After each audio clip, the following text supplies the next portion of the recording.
What's up, everybody? It's your favorite cousin, Rich. Let's talk about the baby boy syndrome. Yes, the baby boy syndrome. Arrested Development in black males. Now, I'm pretty sure y'all all seen the movie Baby Boy. And that movie resonates a lot deeper than just surface level, than just Jody.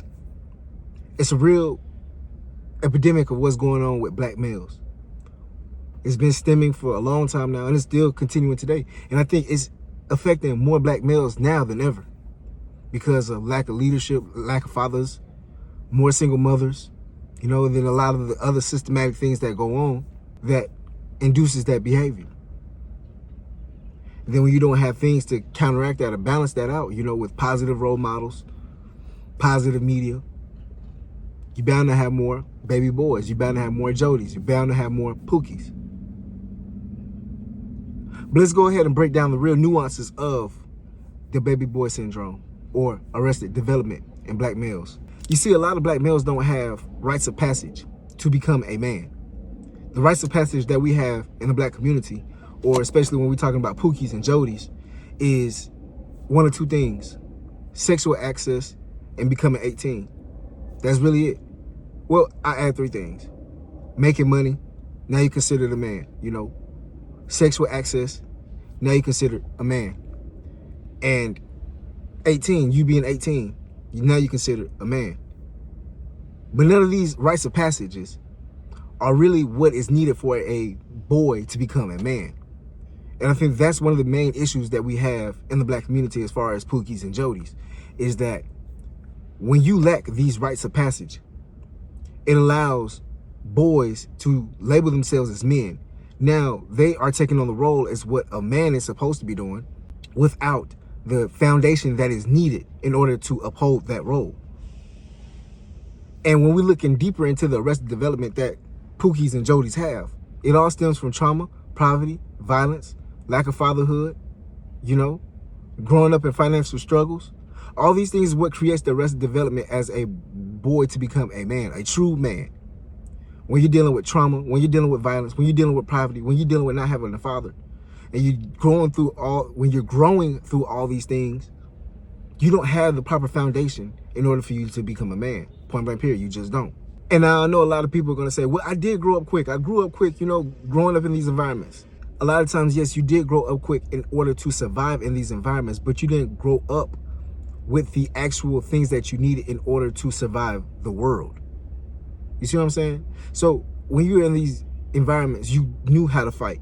You knew how to hustle. You knew how to talk this and talk that and be able to survive in these environments.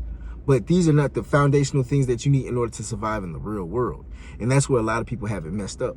That the same coping mechanisms that a lot of people think that they need to survive in the hood is not the same coping mechanisms that we need to survive in the real world, or in order to just be a full man. Now, what's another thing that plagues the Jodies and the Pookies? Being overly mothered and underfathered. Again, being overly mothered and underfathered. And we've seen it time and time and time again. With black boys, their mothers are on them like white on rice. They just own them. They own them, own them, own them. Don't let the boy have any kind of independence, make decisions for himself. If he messes up, he's not allowed to clean it up. She cleans it up for him. This all creates more arrested development. Now this young boy doesn't know how to clean up his mistakes, make decisions for himself. So now when he's in a relationship, when he gets older, he's indecisive. He don't know how to make decisions for himself. So now his girlfriend looking at him when he gets older saying, why you don't know how to make decisions for yourself? Oh, because your mama been making decisions for you, Your mama been cleaning up your mess for you. So now you see how it creates this man-child syndrome, this arrested development syndrome. And now when you're overly mothered and underfathered, you are now emotional like your mother. So you handle situations like your mother. And we see it time and time again how a lot of black males are overly emotional. You step on his shoe or you kick his shoe or anything slightly out of, convenience for him, he's overly emotional. He's acting like a female. And not in the sense of he's sassy or anything of that sort. No, he's overly emotional, like how some females are overly emotional when situations happen.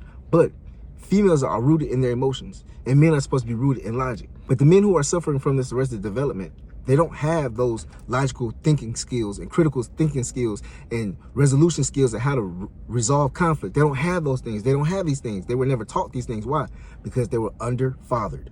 See, when you have a father in the home, when you have a positive male role model, he shows you how to handle conflict. He shows you not how to be overly emotional. He shows you how to be logical. He shows you how to handle situations and not be, you know, and blowing up.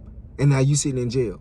A lot of men who's in jail now, and it's statistically proven, 95% of them came from a single mother household. And if you ask them what did they do, it all stemmed from something being overly emotional. Somebody took his girl, somebody did something to him, you know, stepped on his shoe, or whatever the case may be. It was something where he blew it out of proportion and his emotions got the best of him. As men, we have testosterone. Testosterone is going to lead to aggression. But if you don't have a positive role model, if your mother doesn't teach you how to handle your aggression properly, you're going to misuse it. You're going to mishandle it. Also, rooting yourself in materialism. How many times do we see young black boys risking their lives, selling drugs, doing this, robbing, stealing, this and this and this, in order to buy the new Amiri, in order to buy the new Louis, the Gucci, the this, the that, the Jordans. All these materialism things that we root ourselves in because we don't have any self-confidence, self-pride to know who we are as individuals. We don't pride ourselves in these things. We pride ourselves in our toys and our trinkets and our clothes and our cars. We think that gives us our identity. That's what our boys think. That's how boys with Arrested Development think. But real men know who you are on the inside is who you really are. Another thing, being hypersexual. That's what a lot of Pookies and Jodies and boys with Arrested Development suffer from, is being hypersexual, not being able to control your sexual urges. That is one of the things that root us the worst, is not being able to control your sexual urges and being super hypersexual. And that's why we have a high case of single mothers, and that's why we have a high case of STDs. It's because we are super hypersexual. We don't think with this brain, we think with that brain. I don't need to speak anymore on being hypersexual because we already know the downfall of that in the black community. Another one, emotionally immature. Now, we spoke on not being able to handle your emotions, but we're just going to speak on emotional immaturity, period. Not being able to handle rejection, not being able to be criticized, and not taking accountability. Not being able to handle rejection. A female rejects him, she's in fear of her life. Not being able to take criticism. You tell him, hey, you might need to tighten up on this or do this. He might take your life because he can't handle this criticism. Or accountability. He's not going to be accountable for his actions. He's not going to be accountable for the things he can be accountable for in order to move forward and grow. So guess what? It's everybody else's fault. It's your fault, and never his fault. Another thing, using charm, excuses, and manipulation instead of growth. You know, we like to charm the panties off of a lady. You know, we love to do that. We use charm instead of really coming forth, you know, straight forward. Telling people our intentions and really putting our best foot forward. We love to charm. We love to manipulate. Yes, if we can manipulate a mind, we feel like we won. Instead of, like I said, coming forward, coming straight, coming righteously. And if them two don't work, we're just going to come up with excuses. All these things that we use to escape growth. And then on top of all that, expecting others to tolerate our instability. So you an unstable person, and then you get mad when somebody does not want to tolerate that anymore. The time your mama says she tired of you being unstable, the time your girl says she's tired of you being unstable, the time the government says they tired of you acting out, now you lash out. Now it's everybody else's fault. Now it's everybody else's problem. On top of all this, how a Pookie or a Jody will use his dominance, his over-aggressiveness, you know, his high testosterone as a form of being dominant.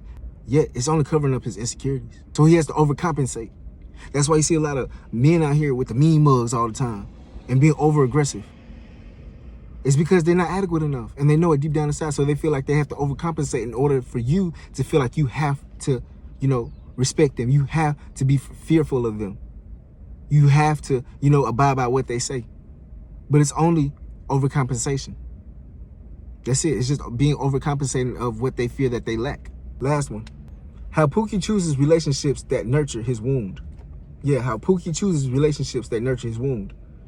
We've seen it time and time again how Jody or Pookie will pick a female that will nurture his wound. He needs a woman to take care of him. So guess what? She got to have a place. She got to have a car. She got to have food. She got to have a job. She got to have this. She got to have this. Why? Those are all the things that he's missing, and those are all the things that's going to be able to take care of him. Get it? That's why she got to have a car.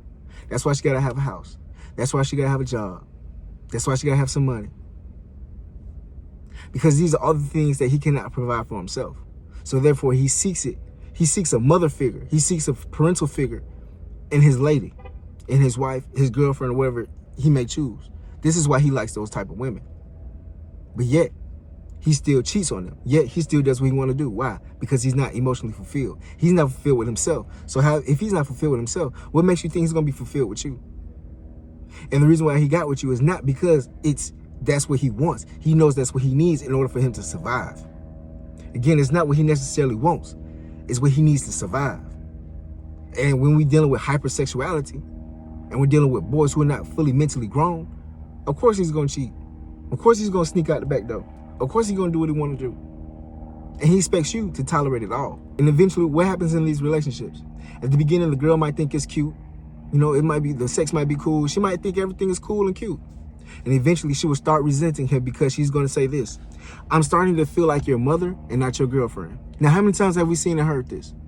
Where at the beginning it was all cute with the Pookie and the girl. She was taking care of him, had the house to this, to this, to this.